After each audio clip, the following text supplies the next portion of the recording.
Hello everyone, and welcome back to my channel. Today's video is about a subject which I've been asked hundreds of times to do something for, and I think I've finally got the right setup in order to show you guys properly how it's done, which is, of course, making and tying a Regency cravat, just like all your period drama heroes. Firstly, we must talk about, well, what is a cravat? A cravat is a square piece of lightweight fabric, normally muslin or cotton, which is then folded and starched and ironed into shape and then folded and folded and folded and then tied into any sort of fashionable knot you may so desire. There are many different ways to tie a cravat, depending on how long it is, on how wide it is, how extreme you want to be, the colours, the patterns. But it's always about the occasion in which you're wearing the cravat. Because of course, for daytime you can wear coloured cravats, but for evening it must always be white. Now you may be thinking, why? What is so important about white cravats? Well, think about it. For hundreds of years, the wealthy showed off their wealth and cleanliness by putting fine cloth and shirts against their skin, and then of course from the Elizabethan period onwards you have these very heavy starched ruffs. Now starch here is the key. Starch was expensive. Keeping things white was expensive and difficult. Combining the two meant you had a great amount of money. So it's the same sort of thing. I've starched my collar, so to use it on something which you may only then wear once and then have sent off to launder, it's showing society that you can take care of yourself. So it was always a sign of the wealthy to wear pure whites close to their face. It illuminates the face. Now there are a couple of reasons why you want to starch your cravat. It is firstly to make your knots clean and crisp. It is showing off your wealth, but also it's a way for, in colder weather, the starch is going to form a barrier, stopping cold air getting to you, and then in the summer the cravat will be stiff enough to be let loose from being tight around your neck to standing out ever so slightly, but holding itself up. Firstly, you mark out your 30 to 36 inch square of lightweight fabric, depending on how large you need your cravat to be. Some designs may require more, and during the period were jokingly compared to a ship's sails. In this case, I'm using a 30 inch cotton muslin, as it is light enough to fold without too much bulk, and as it is a natural fibre, will take the starch far better. The method I find best for marking and cutting out a cravat to be perfectly square is the method of thread pulling, where you cut the fabric and pull a single thread from the warp and weft of the fabric, and then cut along the spaces left by the missing thread using small scissors. This will make hemming, ironing and starching the cravat far easier and save you a lot of time in the long run. The hem of a cravat needs to be very strong, as it needs to hold up to the rigour of being laundered and ironed multiple times without wearing out. To make a strong hem, you fold over the edge of the cravat 1/4 inch, just so. You can finger press, however I prefer to use an iron, so therefore I press flat. You then fold over the same edge another 1/4 inch to encase the raw edge of the fibre, and then have a solid foundation for your stitches. Press that down, and then we can sew it. But in all honesty, I'm going to do it by machine, because I have no time nor patience to hand sew it together. So there we go. Hands. If you find yourself in a particularly accurate or masochistic mood, you can sew it by hand. I would recommend a backstitch.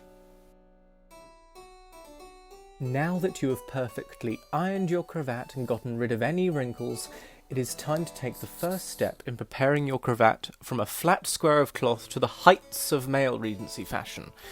Your first step is to turn your square so it becomes a diamond. You must then take the top and bottom corners and bring them together to form a triangle. This triangle will be perfectly on the bias at the bottom, and even with the starch, there will be some allowance of ease for you. The 2 points at the bottom of the triangle should match up as close as possible, as these are going to be the ends most on show. A way to ensure this is to pick a point a few inches from the end of both sides, so it should all come together. Make sure everything is flat. Now take the 2 layers of the top of the triangle and bring down to about ½ inch from the bottom. This will stop the points poking through the bottom of the cravat. Now to starch the cravat, you will need a clean white ironing board or surface, a laundry, rice or potato starch solution of 2 tablespoons in 2 cups of cold water, and put into a spray bottle. The period way to apply this would be to apply the solution with a brush. You can experiment with the ratios to your liking. You can, however, use a can sprayed starch, but I have found this less effective and it can sometimes leave a residue. Press your iron on a low heat to set the starch. Remember to be patient. Too hot and you will burn the starch and it will go yellow and brown. Too cool and you won't cook the starch enough to activate it. If you are unsure, try on some spare fabric first.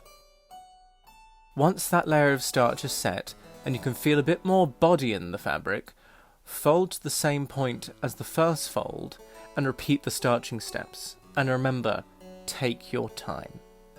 If you are not used to it, it can take a really long time to get it right. This is another reason why such things were left to the professionals. The process of starching and folding a cravat was often done by the laundress you would send it to.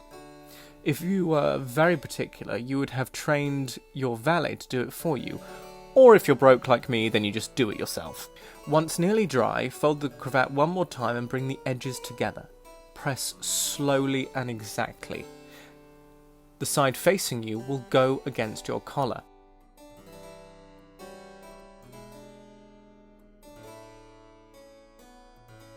Now turn over the cravat and apply some starch and press slowly. This will be the front part. Rub the iron back and forth to actually polish the starch. It doesn't come up well on camera, but it actually creates a really nice shiny side to the cravat. This shine doesn't show up so well using modern lighting, but shows up beautifully in candlelight.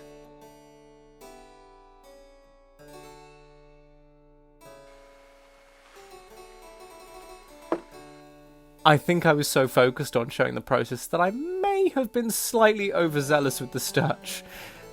And I think this cravat has gone from a decorative piece to an architectural support. Never mind, I think I shall crack on. The first cravat knot we are to try out is the Nord Gordien. Whilst this cravat is most popular in the latter 18 teens, we can see it worn fashionably in 1807. Referred to in 1818 as the sovereign of cravat ties, the origin of which is lost in the obscurity of antiquity, which is frankly very pretentious to me. The art of tying the cravat has this to say. In the first place, the cravat for this tie must be of ample size and properly starched, ironed, and folded. Whether it be plain or coloured is of little consequence, but a rather stout one should be preferred, as it will offer more facilities to the daring fingers of the beginner. It will then be necessary to meditate deeply and seriously on the 5 following directions. Instead of attempting to follow their needlessly complicated instructions, here are some of my own. To begin this cravat, you take your cravat and ensure that the left side is about 2 inches longer than the other. You then place the cravat against your collar and bring the ends around the back towards the front. Make sure it is moderately snug. Then take your longer right hand end and put over the left and under to form a basic knot. Then smooth out the end on top of the knot. Then form a loop that passes around the bottom end and pull into place.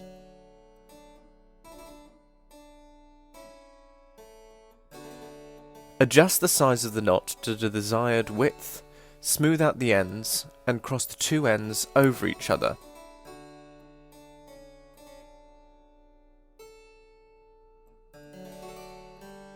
You can then place either a cravat pin or a straight pin through the bottom of the knot and the two ends. This keeps the whole thing together.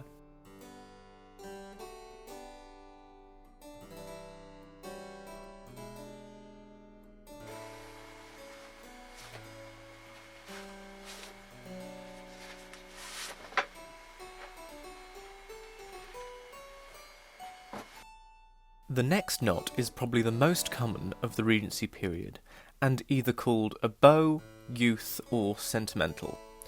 Leblanc has this to say: "It is therefore for the juvenile only that it is at all adopted, and there should even be something boyish in the general appearance of the wearer. It may then be worn from the age of 17 to 27, but after that age it cannot, with propriety, be patronised by even the most agreeable." Take of that what you will. To form this cravat, you will need a slightly shorter cravat of about 26 to 28 inches depending on your neck size. This time you want your right side to be a couple of inches longer than your left. Place against your collar and bring the ends round to the front. From here it is no different to forming a modern bow tie. So it is left over right and under, the top end held out of the way, whilst the bottom end is folded in half and creating a loop. Let the top end fall down into place. Then poke your fingers through the loop and pull through the other end.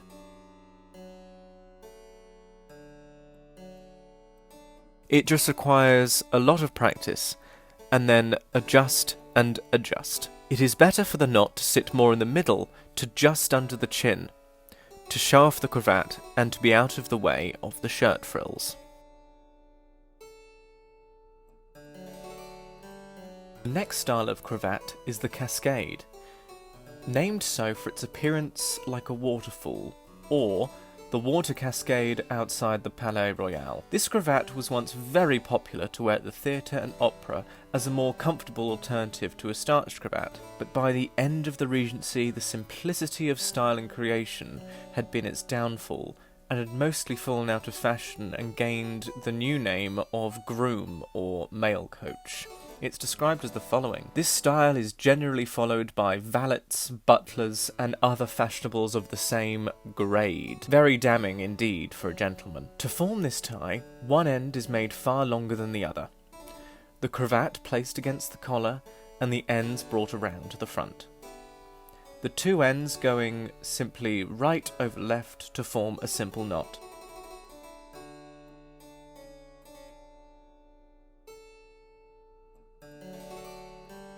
The longer length on top is then fanned out as much as possible and then tucked under the waistcoat or even inside the shirt. You can also pin this cravat to show off a brooch or fancy stick pin.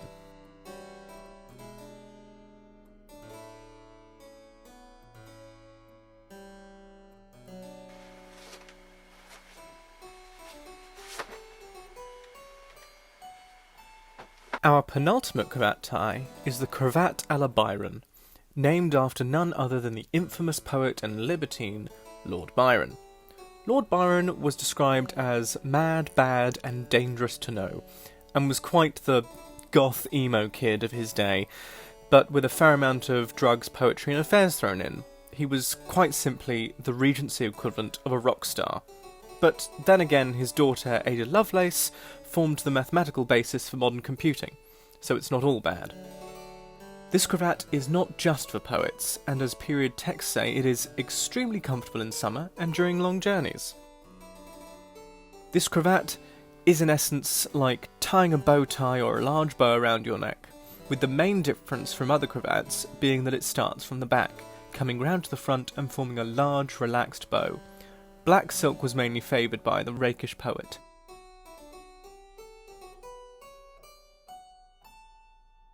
It is universally allowed that the least constraint of the body has a corresponding effect on the mind, and it must therefore be admitted that to a certain extent a tight cravat will cramp the imagination and, as it were, suffocate the thoughts, making this particular cravat favoured by all forms of artists and rakish young individuals wishing to affect themselves of an artistic and poetical nature.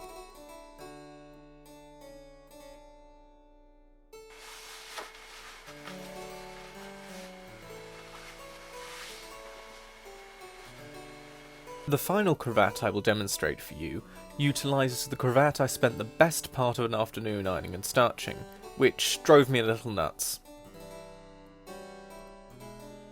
It has a rather problematic name, however, in that it is called the Oriental or the Turk, terms totally inappropriate today. It has conflicting reasons as to why it is named so. The knot supposedly is meant to represent a turban, but apparently owes its application to the gentlemen of the East India Company with whom it is a great favourite. Even in clothing, it's hard to escape the racist and colonial nature of our past. In my research, however, I have failed to find a single image or documented instance of this cravat style being worn and named so. It is basically a slight variation of a barrel knot, so I think it is more likely made up to sound exciting and exotic to the Regency reader, and to sell more booklets. Period directions dictate that this tie is made with a very stiff and rigid cloth, so that there cannot be the least danger of its yielding or bending to the exertions and sudden twists of the head and neck. To make this cravat, the cravat is placed against the collar as is usual and passed around the back. Because of the heavily starched cravat, and to make all lie smooth, it is best to fold and twist the ends at the back and then bring them forward.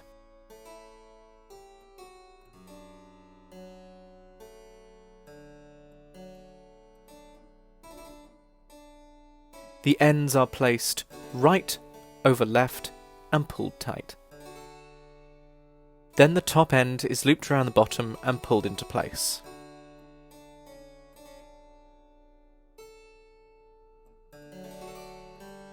You then need to work the starch ends into a crescent shape. I leave you to decide how successful I was at that.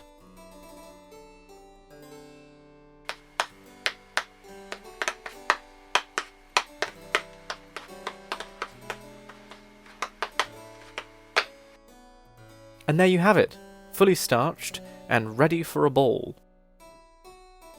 A fully starched cravat is only good for one wear, as the following text describes. A cravat which has been once worn in this way can only be used afterwards en negligé, as it will be so much tumbled by the intricate arrangement. The slightest error in the first fold of this tie will render all succeeding efforts with the same handkerchief entirely useless. I thought I should now show you how in real time putting on my everyday style of cravat and getting dressed.